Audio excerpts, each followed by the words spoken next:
to fullewella, ut on thonna mera of them mere on Eldenrin into Catwidia. Up forth be King Rhoda, Astin Thonarin after Stremmerforth.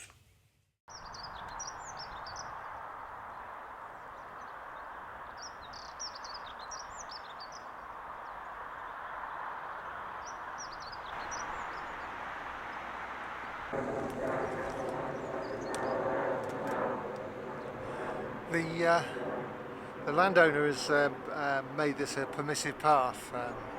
Unfortunately, it's not the direction I'm going in, but what a pretty meadow it is, and it goes to show that there is amongst some landowners a sense of social responsibility, social duty, to allow people where it's absolutely, not interfering at all with their businesses, allow people to get some exercise in beautiful surroundings. Behind me over here is the River Yeo, and that is Old English, but Old English with a West Country accent, because Old English for river is our, and thanks to the West Country accent, and 1,500 years later, it's become air to ow to yow, something like that, and then to yo. And so that's what we have. We have here a river called River in Old English, but it had an older name. You wouldn't expect anything less of me, and that's because we're a couple of miles away from Rington. And Rington is the farm next to the river Wurrin, and that's the old name of this river, is the Wurrin.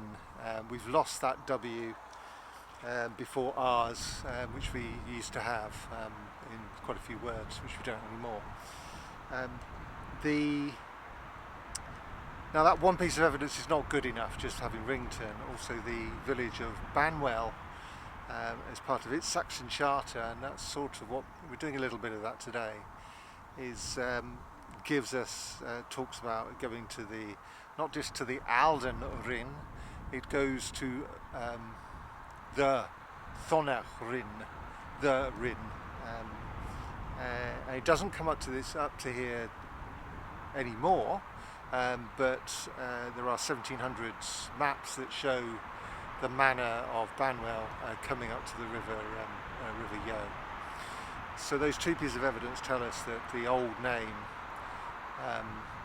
of the River Yeo here at where I am now was the Rin. It's got lovely earthworks either side, shows how much effort communities, farmers, landowners made to make this land livable. It was once all underwater.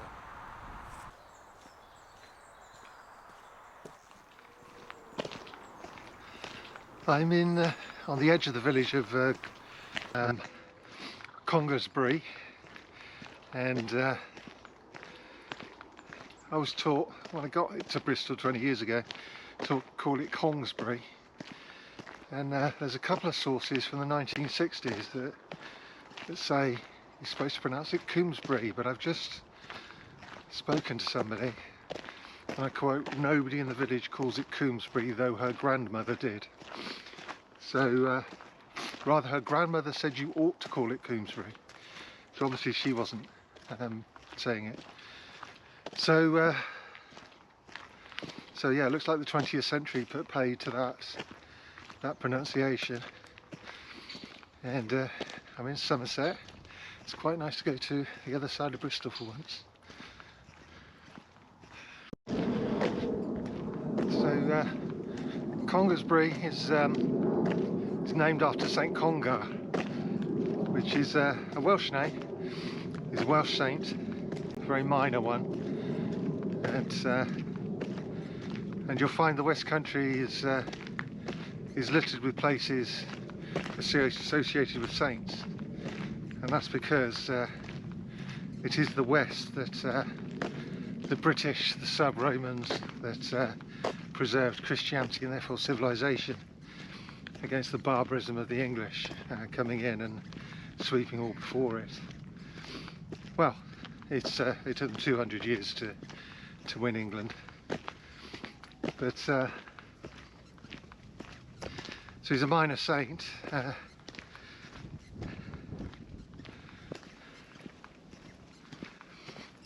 There's quite a post-Roman history of Congresbury. There was a heath, a wharf in Congresbury, Roman buildings.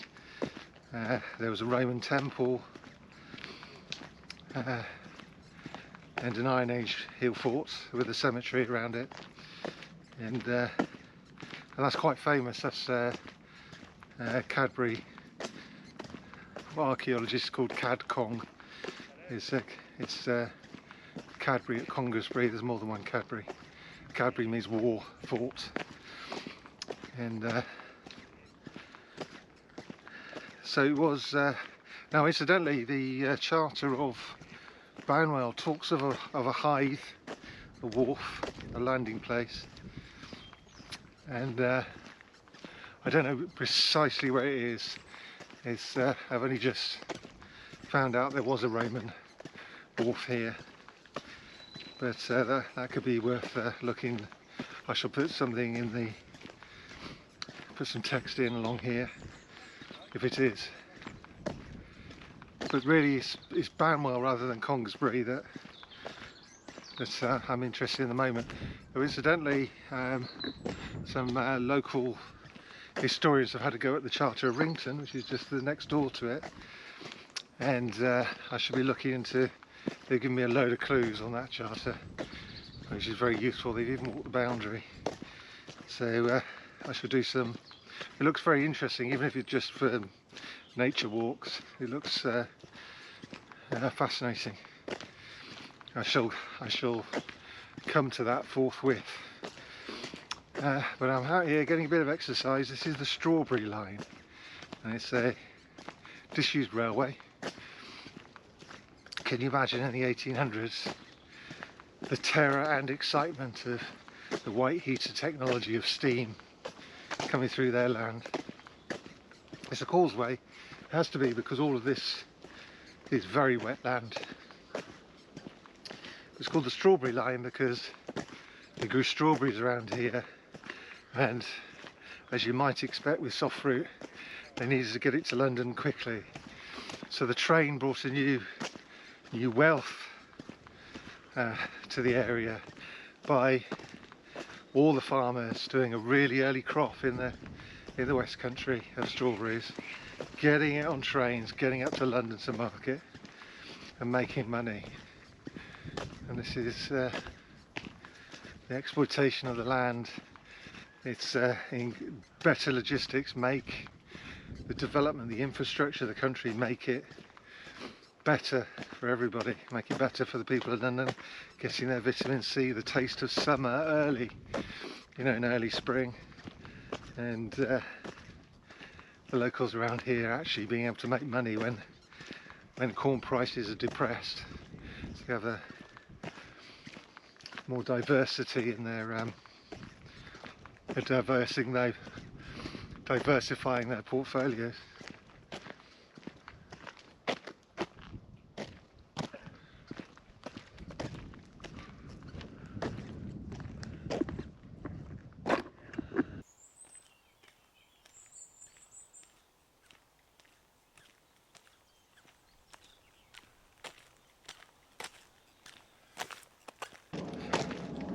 Most of this land has been put over to pasture.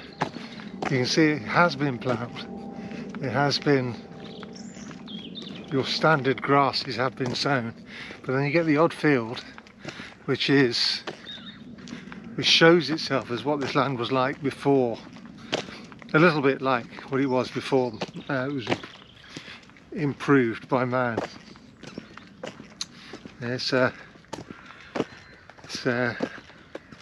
field of reeds and water and grass.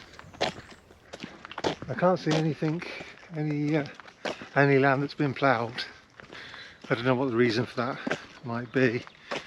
It's maybe it's just been permanent pasture for a long time, you know, for sheep and cattle. But yeah, this land was underwater. It shows the huge achievement that civilization after civilization. So the Romans drained this land, and then that went to pieces, civilization and agriculture. And then the early English came in and did the same, slowly rebuilding the defences. The water channels around here are called rhines, which related to the word rinnel. You might know from gardening the word rinnel, a small stream, and they drain the land, take the water, so the water on the land drains into the ditches, into the rhines, and then flows to the nearest river, the Yeo, and then heads off towards the sea, drains out into the sea. And but all of this was so it was you know, we know from history that Alfred the Great was hiding in the marshes, so it wasn't drained entirely in Alfred the Great's time. They're not, even when they are marsh, they're not entirely devoid of usefulness. There is wild fowl to be caught, eels, fish of all sorts, but it is bread that fills bellies. And there have been, as population grows, there's an intensification of pressure upon making marginal land, making it agricultural, making it arable.